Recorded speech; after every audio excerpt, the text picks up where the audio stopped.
When now your life is now getting serious. Life is getting serious now. Things are starting to get serious between people. People are starting to have relationships. People are starting to have kids. People can't just be driving around to different states or showing up every weekend. Like, life started really becoming serious. I started a separate business. What business was that? It was an autism clinic. Why did you start an autism clinic? I'm a proud autism dad. Uh-huh. And it was a passion I really had. Dad. Yes. So I really didn't like all the clinics I used to go to. So I hooked up with a Kenyan doctor called Dr. Lincoln, and we started our own facility. Like, we rented out a building, we created a socialization facility, we started creating home care facilities, and that was actually my first big business. That was like the first time, like, I'm not hustling. Okay. In fact, let's even by the time you said dad, that means there's somebody you're with and you've gotten a kid. Yes. That's a huge jump from a hobby. Yes. So life has to now become real. So before, if that's even, we'll get there. But I'm trying to hear the slow transition. So you do this studio thing for like how long? I think almost, I would say 2 years. 2 years, eh? Yes. So now after that, people, do you also now you're dating at this time? Yes. Kenyan? Yes. Okay, you're dating a Kenyan. Met, of course, there. Yes. Have you come home at any time? I came home because at the same time I was planning to start Keggah. I was planning to start Keggah. I was like, I liked Jobless Corner. I love every single person in that crew. Everyone is just amazing. I always have love for them. We spent so many hours together. Yeah. But then I wanted to do something else. I just felt selling flash drives and making beats for people who are half dead in the studio, like lazima umbebe umweke kwa microphone because they're high. I was like, this is not my life. Okay. Like, me, I'm done with this. Okay. And then now life has become a bit serious, so I'm like, I really have to change, make ends meet. And then at the same time, the business grew so fast, the Autism Clinic. Okay. I was providing services in 7 states. Okay. Let's transition into this autism business. So you get a son or a daughter who's got autism. So how old are you at this time? Oh my God, I'd say 23. Yo, that's young. Yeah. That's young. That's a whole. I keep saying being a father is a responsibility. And a half. But I say responsibility becomes an emotion. You wake up in the morning and you're like, how are you feeling? I'm feeling responsibility. You know what I mean? Yeah. Because of the weight that comes with, and like this life depends on me and what I do. So I can imagine now. My sister has got a son who's autistic. Yes. So I'm trying to understand it from your perspective. How did it weigh on you? It was honestly one of the hardest things I've ever had to deal with. It was one of the hardest things I had to deal with. But then one of the things I will say honestly, if one thing I have done in this world is I've made autism less puzzling. Like, I honestly do as many events as possible. I do as many campaigns as possible in Kenya. I try to get as many schools involved. I try to get as many clinicians to come to Kenya to help. What? So that's the one thing I always try to accomplish. You've been... man, okay. Again, we're still coming there. There's so much we're coming to with your story, but I love it. I'm just trying to hear the progression of your story. So now, this happens to your daughter. So you start going to hospitals across the states. It's totally horrible. Like, you have to fill 300 forms every single place. Like, they had no automatic system to do it. It was just horrible. So I met with a doctor and we came up with a business plan and started our own. So, okay, how then do you even go about starting your own? You have a green card. What does a green card allow you to do? Everything. Okay. Apart from traveling outside the country for, I don't know, I think 6 months or something. So otherwise, you're just like a citizen. The only thing is, if you get in trouble or do a crime, deportation is an option. So if you do specific crimes, actually, let me be more specific. If you do specific crimes, deportation is an option. I hear you. Or they'll just not give you your citizenship I get it. and I tell get you it. to wait another 5 years. Try again. I get it. Okay, so you guys, in fact, let me just first touch about that. So had you seen many Kenyans who didn't have green cards, who were there illegally at the time? Yes. And how was that affecting their lives? You know, the saddest thing is when you see a landlord saying, I need to see your social security in order to give you a house. You go to a job, they're like, I need to see your social security in order to give you a job. You go to a insurance agent, they're like, in order to fill for you this policy, I need a social security. And you go even to electric, even just paying your electric bill. they're like, social security number. I want to see that number.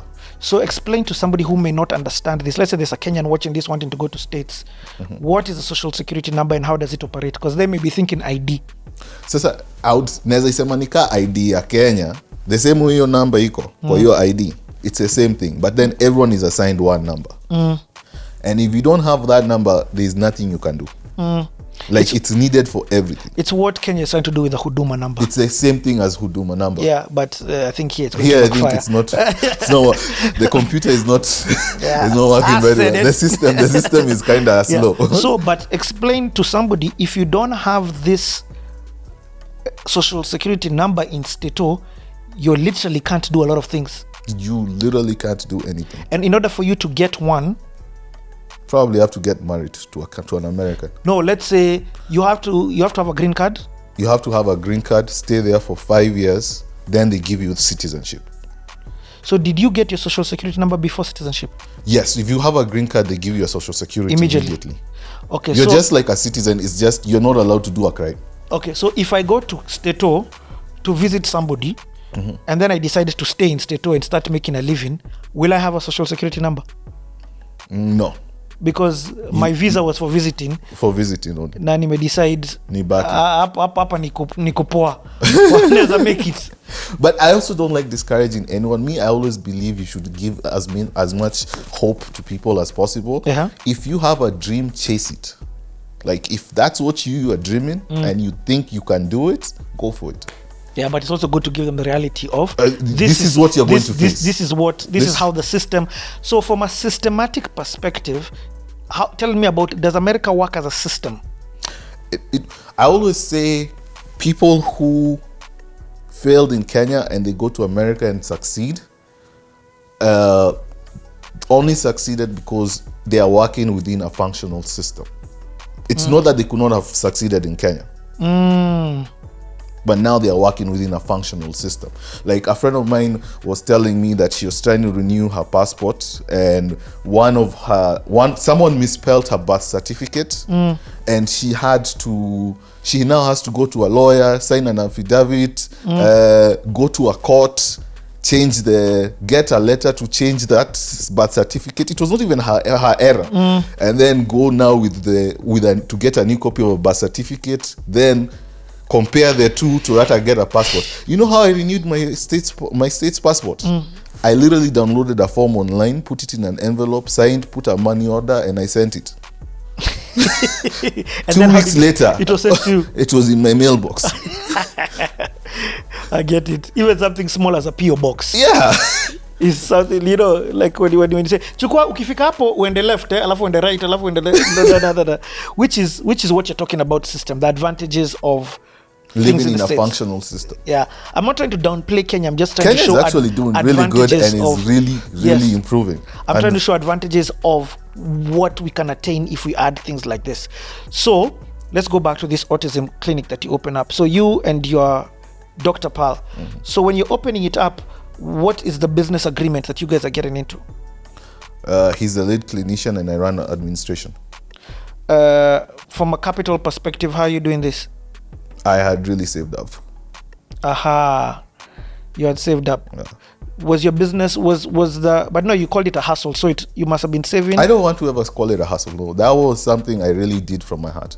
It was making enough money for you to live with, or you needed more, or life demanded more? We're clocking over $3 million a year. What? Stop, rewind, come again. What?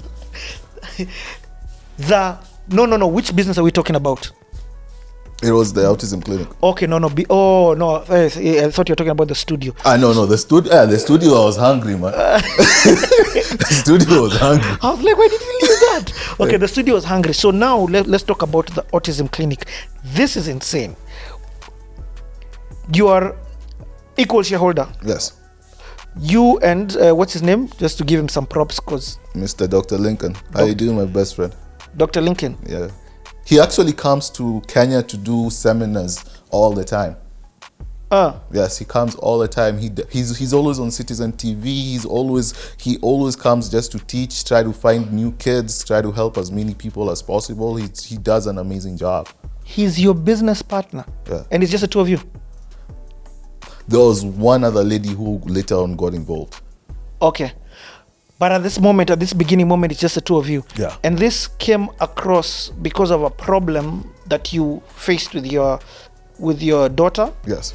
And then now the American hospitals weren't giving you a proper solution. Yes. I wanted to create an all-inclusive care center. Like, instead of having to drive 10 miles for speech, 10 miles for PT, another 300 miles to do ABA therapy. Like, I wanted to create like an all-inclusive center that provided every single one of these services, so that parents don't really have to suffer and like go to 10 different places. Hey, now this one I'm being greedy and asking for this for my own personal benefit. Explain to people what autism is and how is autism, especially within kids, and then now what needs to happen for them. Demystify this. To make it, I'll say it in the most simple way. It's a behavioral disorder, which occurs on a spectrum. Basically, you could have a child who's low functioning or a child who's very high functioning. And when you mean low functioning, what are you talking about when you mean high functioning? I'm talking about fine motor skills. I'm talking about gross motor skills. I'm talking about simple things like potty training, shoe tying. I'm talking about sensory issues. Okay. And from a high, I hear people say that sometimes autism kids are just geniuses. That totally are. From a high functioning personality, I would say I would equate. I actually saw a child playing the piano and he played it really badly. Then he pressed replay in reverse. He had played the Beethoven symphony backwards. What? There was this child whose hearing was so amazing, he could know who's coming from his family like 5 minutes away. Like, it's unbelievable. You see things that will just amaze you. Okay. So, emotionally, as a dad, how do you move from why me to let me become yes. Personally, all my life I've never had that time to cry about things. I can't live in the past. I've always been the person who had to take my team where I had to take it. I've never been the person who had to sit down and say, what are we going to do? It's you. You are the solution provider. If you don't have the solution, there's nothing we're doing. You are the leader. I get it. And so the same thing was in the home. Now you're the father. So You're the leader of the house. So you go, Dr. Lincoln, you meet up. Where do you start your first clinic in Boston? We started it in Spencer, Massachusetts. Then we started How far is that from Boston? Me have zero geographical understanding of the states. I would say 40 minutes from Boston. Then we opened another one in Connecticut. Wait. You're talking about expansion too fast. So how was the experiences with the first one? It was really hard. Being a black-owned business in America is very hard. I love what you're... Now let's jump into this. Explain what was hard about it. Who is president, by the way, at this time? Obama? I think Obama. We are transitioning into Obama. Oh, we're transitioning into Obama. Yes. Okay, let's talk about this now. I thought you were in a more cosmopolitan city. It is. That is I don't want to say there's good racism, but then that has good racism. If you go down south, that's now the shotgun pointing racism. On a scale of 1 to 10, this is one racism. This is one racism. 1, 2. It's embarrassing. I know. Okay. So this place that you went, explain to me, why was it difficult as a black-owned business? First of all, Spencer is a town with a population of 90% white people. Uh-huh. Opening a business as a black owner, I was like the only black-owned business. So why did you go to Spencer? At that time, that's what I could afford. And at that time, remember, I'm transitioning from the studio. Uh-huh. And I really wanted a really huge office. I needed a lot of space. I needed a lot of space to like create socialization facilities, to create therapy tables, to create like specific areas for therapy. Like I needed a very huge space. How had you learned all this? This is something I really took into my heart. So you put your whole everything into it. Research. The same way you went for learning to mix and master. Yeah. The same way you are learning about autism. Yes. Okay, so you get this space, and the reason why you get this space because you can afford it. Yeah. You don't have another job. No. This is it. I'm all in. You're 23. Bruh.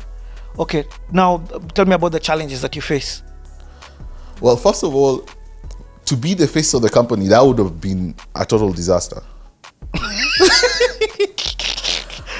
I remember niggers. Niggers in the area. I remember a situation where one of my black clinicians went to a house and literally the parent shut the door and was like, I don't want to deal with him. Bring me anyone else. So we actually had to send the same clinician with a lower level therapist who was white. Oh. So a doctor, it's like I would say a surgeon with a nurse. Jeez. So that she can open the door. And then we were like, let the nurse talk to her, and then the doctor is going to just sit there and play with the child. And he's actually the one doing everything. But you didn't be like, stuff you and your racism, I'm out. You still wanted that money. I don't want to say that. I still wanted to help that child. Oh, you wanted to help that child. But, man, so... Because some other companies had waiting lists for like 6 months, 10 months. So I know this is 10 months, this child will not get any help. I get. So as much as, yes, I understand you have a problem with my skin color, I still want to help you. Okay. There's something I want to ask about systems and whether this helped your business in any way. I know in other, for example, London, European countries, if you open up a facility like this, the government finds a way to facilitate for you guys, people to be coming, if you are certified to a certain specific place. Yes. So was that the same in the States? It's the same. We got a lot of referrals from a lot of insurance companies. Like a lot of schools would be sending clients to us. Would get a lot of people who'd actually come and literally volunteer to literally help us. Or I would get people who'd just be on Facebook sharing every day that, if you know a child affected with autism, please call this company. Oh man. Yeah. Okay. Yeah. Dude, I didn't know this side about you, which is, I love it. And it shows a different negative thing that has been turned into a positive thing. So let's talk about the building of this business. So you guys start, how many employees are you in the beginning? 4. So you? 4 in a basement. 4 in a basement. 4 in a basement. What does a day-to-day work look like? I wake up, I call my software programmer in India because I realized everything is manual. Like it was such a new industry, like there was no computer system for it. So I call a computer programmer in India and I tell him, okay, I have this Excel file that I have to be making every day and I need you to turn it into an automated spreadsheet, or you turn it into an automated program. And what was that Excel sheet? Like it was either billing, it was either a data sheet, it was either behavior plans, it was things that had to be manually done. So inputting of your data patients every day. Okay. So it's very data inclusive. Okay. So we literally would be building this software every day, like 4 guys in a basement with like laptops. Who are the other 3 guys? That was Lincoln and 2 other programmers. So, but I hear the programming. So how are clients coming in? or have I just explained So it? now we've already gotten one person who stays in the office. Her name is Ashley. And Ashley was really nice. She really knew how to get along with people. So our jobs would be like literally to create training manuals. You need to do this, you need to do this, you need to say this, you need to say this. And she would be doing that every single day. But then our main job was trying to automate the company. And I think that was our biggest success. It's because we had like the first automated system to run this company. Okay. But just forgive my naiveness. What exactly were you guys doing in terms of what solution was this company providing, and how was this working? Because remember, I mean, I'm thinking it from the perspective of your daughter. Yes. So did you want guys to bring their children to you? Were you guys the guys going to them? It was us going to them, and that's why we needed to automate it. Because if, let's say, you have timesheets coming from Murang'a, Nakuru, Kayole, Nairobi, and people are filling it on paper, and then they have to bring it to the main office and fill it out. Then we have to get the data from the field, bring it to the main office, fill it out. It's madness. It's just madness, and it's just everything gets lost in the process. So by automating the whole system, it can be done everything anywhere. Can be done literally on your phone. You just log in, you do your work, and you're done. And then who were the people going to see? They were trained therapists. Okay, so you guys now started employing therapists. Yes. Or you became... We started employing therapists and sending them to different houses in different states. Ooh, I get the solution now that you provided. Yes. You are the connect. I will not say the connect. I was the healthcare provider. No, but I get what you mean by connect. Yes, you connected. I was the plug. We may as well go all the way. And I don't Why stop there? I don't mean it now. I'm like, hey, you guys provided such an amazing solution. Me, who's looking for a solution for a therapist for my child, a caregiver for my child, I have no idea where to start. All I have to do is go and plug in those details, give my details of where I live, how old my child is, give all this data, the kind of symptoms, whatever. You guys already have somebody at the back end who's taking care of everything. Who's inputted their skills and all of these other things. So you guys become the connection. I see what I said. I said the connection. First of all, big ups. This is amazing. So you have one central point right now. Yes. In this 1 out of 10 racist city. It was least racist. It was the least racist town you could find. So where do you go to next? I think our next. And what kind of turnovers are you doing at this time? Beginning. Are you paying your bills? Do you have a salary? Actually, I went without a salary for the longest. I would pay everyone else. I would pay myself last. So what are you doing? That was because, like, when you're beginning a business, before you actually start making a profit, it actually does take a while. It's because you're literally building from the foundation. And you know, some of these things you're Googling, you're going on YouTube, like, you really don't know. You're literally experimenting. Hey, you get this. So, and Dr. Lincoln, he's got, of course, he's also full-time. He has to be full-time. So he has to be in a proper salon. Yeah. I'm not telling a doctor you got tea when you're at nitakulipa next month. check the Aye. So did you have downtimes? Did you have times when there was no demand, or you guys just started, you provided such a solution that the demand came high? It became really high. What kind of speed are we talking about this automated system coming in? When everything was fully automated, like, we were moving from like 50 clients to 200 clients, like a day. Not a day, like within like 3 months. Okay. What kind of rates would a client be paying? I really don't want to disclose our numbers. No problem. Okay, no problem. I just like asking just to learn. But Nisa, I fully understand. So explain to me then the growth of the next. What makes you decide? Okay, we need another. It's when it becomes inconvenient for those parents to be moving or calling one state. Like when you have so many parents in one state that it becomes an inconvenience for them. I don't know. Explain that again. Let's say we have 200 parents in Nairobi and 200 parents in Nakuru.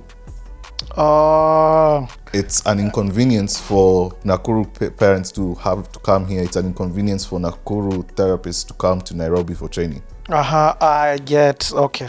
So that's when you move to. Because the training was being done at this central point. It has to be done from the central point. Okay, so nowadays we've actually the new systems we are using now.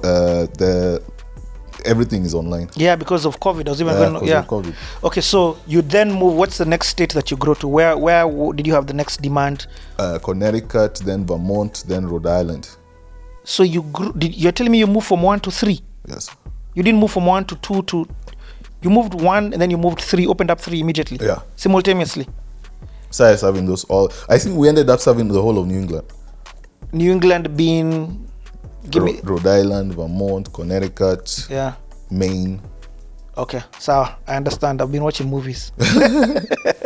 So this is your full-time gig? Definitely. But then, funny enough, once everything was automated, things really cooled down for me and my music bug beat again. How long did it take for everything to get automated?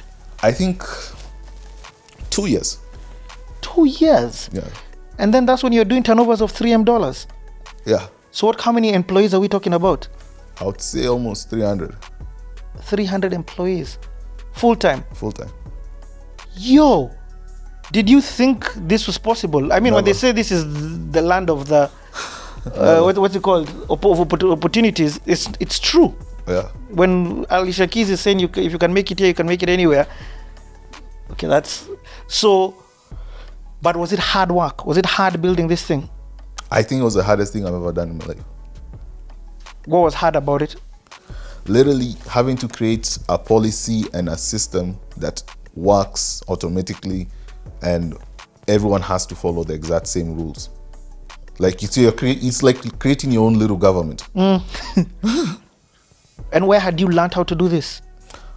Well, I had done a lot of research. So this is self-taught? Yeah, everything. Like law school helped me a lot, especially with the policies and everything. But then most of it was very self-taught. But I love what you're saying. That means that law degree that you did for some time wasn't wasted. It wasn't wasted. What I did in Nairobi before I went to Kenya was very useful. What was it about you that made you see this automated solution so in advance? I think the way I always used to be with computers. I was like a computer programmer. Like when we were doing our projects, KCPE, those things. Like me, computers was just like my thing. Okay. Does your life change? I mean, dude, you were hustling the other day with a studio. These benefits must be good. Do you feel like you've arrived at this time at such a young age? How old are you at this time? I think at that time I was around 25. What? Keggah, I didn't know this about you. I just thought you were a guy making beats. I do make beats. Yeah. And actually, that's the next thing I did. I took a flight to Nairobi and I went to Caliph Records.